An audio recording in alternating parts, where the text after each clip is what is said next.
শহরের এই পিচ ঢালা রাস্তায় কিংবা কোনো লেকের পাড়ে দূর আকাশ পানে চাহিয়া তোমার নেমে আসার তীব্র বাসনায় তপ্ত শরীরটা দাঁড় করিয়ে রেখেছি। তুমি আসবে তা জানা সত্ত্বেও ভুল করে ভুলে রেখেছি ভোলা মনটাকে।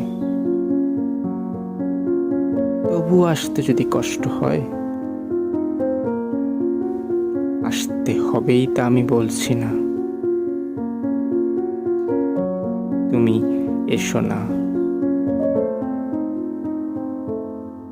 বজ্রপাত ঘটিয়ে শুধু অঝোর ধারায় অশ্রুপাত হয়ে নেমে এসো প্রচণ্ড কালবৈশাখী নিশীথে।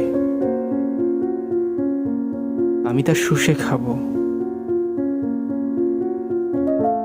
পুরো শরীরকে ভেজাবো, আর তোমার বজ্রপাতের না বলার চিৎকার শুনবো। রাস্তায় রাস্তায় হেঁটে হব পথচারী। ভালোবাসা সে তো এখন নিভৃতচারী। তুমি এসো না, এসো না।